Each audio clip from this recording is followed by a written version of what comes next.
अस्सलामुअलैकुम। ਇਹ ਨੇ ਸਾਡੇ ਭੁਪਿੰਦਰ ਸਿੰਘ ਸਾਹਿਬ। ਹਾਏ 500 ਮੰਗਾਇਆ। ਇਹ ਨੇ ਚੋਰੀ ਵਾਲੀ ਇੱਕ ਵਾਰ ਕਿਹਦੀ ਮੂਲੀ ਪੁੱਟ ਕੇ ਖਾਧੀ ਮੁੰਡਾ ਜਾਂਦਾ ਫਿਰ ਤੂੰ ਹੋਂਗੇ। ਮੈਂ ਇਸ ਤੋਂ ਪਹਿਲਾਂ ਥੋੜਾ ਜਿਹਾ ਲਾਈਵ ਹੋਇਆ ਵੀ ਥੋੜੇ ਜਿਹੇ ਲੋਕ ਸਾਡੇ ਨਾਲ ਜੁੜ ਲੈਣ। ਅਸੀਂ ਆਏ ਹਾਂ ਲਾਹੌਰ, ਪਿੰਡ ਘਵਿੰਡੀ ਆ, 0 ਲਾਈਨ ਤੇ। ਆ ਸਾਹਮਣੇ ਤੁਸੀਂ ਵੇਖ ਸਕਦੇ ਹੋ, ਇਹ 0 ਲਾਈਨ ਬਿਲਕੁਲ ਸਾਹਮਣੇ ਨਜ਼ਰ ਆਉਂਦਾ ਬਾਰਡਰ। ਗੁਰਦੁਆਰਾ ਸਾਹਿਬ ਪਿੰਡ ਘਵਿੰਡੀ, ਇਤਿਹਾਸਿਕ ਗੁਰਦੁਆਰਾ ਸਾਹਿਬ।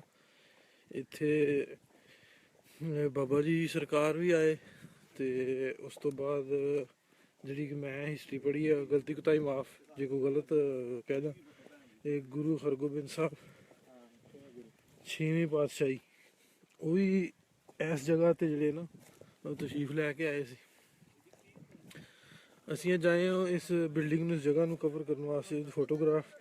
ਫੋਟੋਗ੍ਰਾਫੀ ਕਰਨੀ ਸੀ ਤੇ ਅਸੀਂ ਕਰਦੇ ਕਰਦੇ ਘਵਿੰਡੀ ਪਹੁੰਚੇ। ਇੱਥੇ ਇਹ ਸ਼ੁਕਰ ਆ ਕਿ ਇੰਟਰਨੈਟ ਚੱਲਦਾ, ਖੁੱਲੀ ਜਗ੍ਹਾ।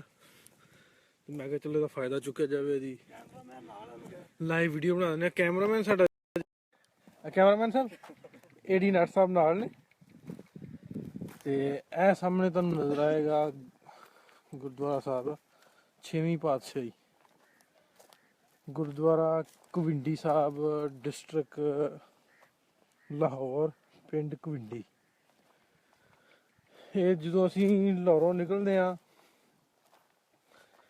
ਇਹ ਆਪਣਾ ਈਸਟ ਦੀ ਜਾਨਬ ਤੇ ਬਰਕੀ ਥਾਣਾ ਆਉਂਦਾ। ਬਰਕੀ ਥਾਣੇ ਤੋਂ ਲਾਹੌਰੋਂ 25 ਕਿਲੋਮੀਟਰ ਬਣ ਜਾਂਦਾ ਤੇ ਬਰਕੀ ਥਾਣੇ ਤੋਂ 4 ਕਿਲੋਮੀਟਰ।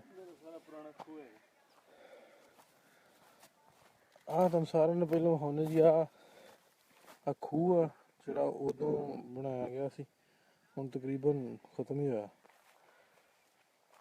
ਬਾਕੀ ਆ ਜੰਡ ਜਿਹੜੇ ਨੇ ਇਹ ਵੀ ਤਕਰੀਬਨ ਉਸ ਟਾਈਮ ਦੇ ਨੇ। ਕੋਲ ਰੱਖੀ ਆ ਇੰਟਰਨੈਟ ਥੋੜਾ ਜਿਹਾ ਚੁੱਕ ਕੇ ਰੱਖੀ ਜੀ। ਤੁਹਾਨੂੰ ਇਤਿਹਾਸਿਕ ਜਗ੍ਹਾ ਤੇ ਲੈ ਕੇ ਆਇਆ, ਜਿਹੜੀ ਇਤਿਹਾਸਿਕ ਹਿਸਟੋਰੀਕਲ ਜਗ੍ਹਾ। ਇਹ ਗੁਰਦੁਆਰਾ ਸਾਹਿਬ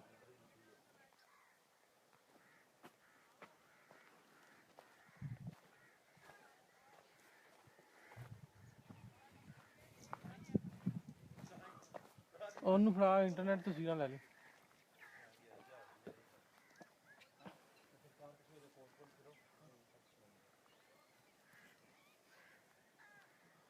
ਹਾਂਜੀ ਮਾਨ ਸਾਹਿਬ, ਕੀ ਹਾਲ ਹੈ? ਠੀਕ ਠਾਕ ਹੋ?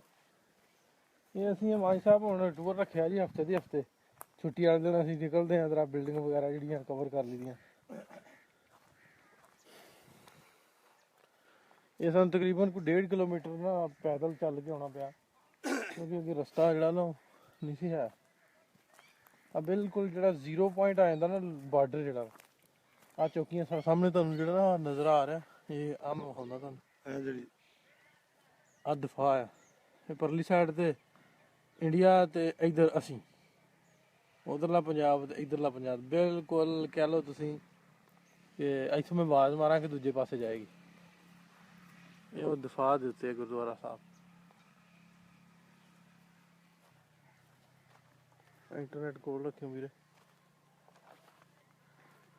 ਅਸੀਂ ਗਏ ਹਾਂ ਮਾਨ ਸਾਹਿਬ ਅੱਗੇ 3-4 ਲੋਕੇਸ਼ਨ ਤੇ ਹੋ ਕੇ ਆਏ, ਅੱਗੇ ਉੱਥੇ ਇੰਟਰਨੈਟ ਨਹੀਂ ਆਉਂਦਾ ਤੇ ਆਹ ਖੁੱਲੀ ਜਗ੍ਹਾ ਸੀ, ਇੱਥੇ ਇੰਟਰਨੈਟ ਚੱਲਦਾ ਸੀ। ਮੈਂ ਚਲੋ ਇਹਦੀ ਲਾਈਵ ਵੀਡੀਓ ਬਣਾ ਦਿੰਦੇ ਹਾਂ। ਇੱਧਰ ਆਇਆ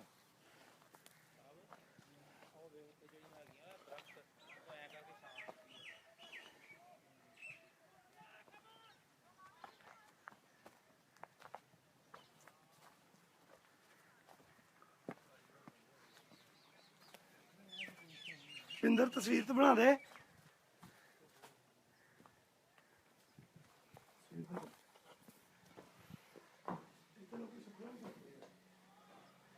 ਪਿੰਡ ਦੇ ਬੰਦੇ ਜਿਹੜੇ ਨਾ ਮੇਰੇ ਨਾਲ ਨਾਲ ਸੀ ਆ ਰਹੇ, ਤੇ ਉਹਨਾਂ ਦੱਸਿਆ ਕਿ ਇੱਥੇ ਜਿਵੇਂ ਕੋਈ ਜਿਸਮ ਦਾ ਬਿਮਾਰੀ ਹੁੰਦੀ ਨਾ, ਉਹਨੂੰ ਮੌਕੇ ਵਗੈਰਾ ਨਿਕਲ ਆਉਂਦੇ ਆ। 2 ਕਿ 3 ਹਫ਼ਤੇ ਤੋਂ ਸੈੱਟ ਹੋ ਜਾਂਦੇ ਤੇ ਉਹ ਮੌਕੇ ਵਗੈਰਾ ਵਾਸਤੇ ਉੱਥੇ ਸੁੱਕ ਕੇ ਜਾਂਦੇ ਕੋਈ ਨਾ ਕੋਈ ਚੀਜ਼, ਤੇ ਉਹ ਮੌਕੇ ਉਹਨਾਂ ਦੇ ਠੀਕ ਹੋ ਜਾਂਦੇ। ਉਹ ਪਿੰਡ ਦੇ ਬੰਦੇ ਦੱਸਦੇ ਆ ਕਿ ਇੱਥੇ ਫਿਰ ਉਹ ਬੋਕਰ ਜਾਂ ਨਮਕ ਜਾਂ ਤੇਲ ਉਹ ਪਾ ਕੇ ਜਾਈਦਾ ਵਾ, ਜਾਂ ਫਿਰ ਜਿਹੜੇ ਉਹ ਤੇਲ ਜਾਂ ਆਵੇ ਨਮਕ ਪਿਆ ਦਿਖਾ। ਦੂਸਰਾ ਨਮਕ ਵਗੈਰਾ ਜਿਹੜਾ ਪਾਉਂਦੇ ਆ ਉਹ ਫਿਰ ਕੋਈ ਜਿਹੜਾ ਲੈ ਕੇ ਇਸਤੇਮਾਲ ਕਰਦਾ ਉਹਦੇ ਵਾਸਤੇ ਸ਼ਿਫਾ ਹੁੰਦੀ ਉਹਨੂੰ। ਆ ਮੈਂ ਤੁਹਾਨੂੰ ਵਿਖਾਉਂਦਾ। ਆ ਵੇਖੋ ਇਹ ਪਿੰਡ ਦੇ ਬੰਦੇ ਜਿਹੜੇ ਉਹ ਸੁੱਖਣਾ ਸੁੱਖ ਕੇ ਜਾਂਦੇ ਤੇ ਫਿਰ ਨਮਕ ਤੇ ਬੁੱਕਰ ਇਸ ਤਰ੍ਹਾਂ ਦੀਆਂ ਚੀਜ਼ਾਂ ਜਿਹੜੀਆਂ ਨਾ। ਹਾਂਜੀ ਮੈਂ ਸਭ ਕੰਡੀਸ਼ਨ ਇਵੇਂ ਦੀ ਆ, ਤੁਹਾਨੂੰ ਪਤਾ ਫਿਰ ਇੱਥੇ ਹੈ ਕੋਈ ਨਹੀਂ ਇਹਨਾਂ ਦੀ ਦੇਖਭਾਲ ਕਰਨ ਵਾਸਤੇ। ਆ ਵੇਖੋ ਨਜ਼ਰ ਆਉਂਦਾ ਪਿੰਡ ਦੇ ਬੰਦੇ ਦੱਸਦੇ ਆ ਕਿ ਇੱਥੇ ਜਿਹੜੇ ਕੋ ਦਾਣੇ ਵਗੈਰਾ ਜਾਂ ਮੌਕੇ ਨਿਕਲਣ ਹੁੰਦੇ ਕੋਈ ਜਿਸਮ ਦੀ ਬਰੂਨੀ ਬਿਮਾਰੀਆਂ ਜਿਹੜੀਆਂ ਨੇ ਉਹਨਾਂ ਵਾਸਤੇ ਕੁਛ ਸੁੱਖਣਾ ਸੁੱਕ ਕੇ ਜਾਂਦੇ ਆ ਤੇ ਉਹ ਫਿਰ ਜਦੋਂ ਠੀਕ ਹੋ ਜਾਂਦੀ ਹੈ ਨਾ ਤੇ ਫਿਰ ਨਮਕ ਜਾਂ ਤੇਲ ਜਾਂ ਬੁੱਕ ਵਗੈਰਾ ਰੱਖ ਕੇ ਜਾਂਦੇ ਆ। ਆ ਵੇਖੋ ਰੱਖੇ ਤੇ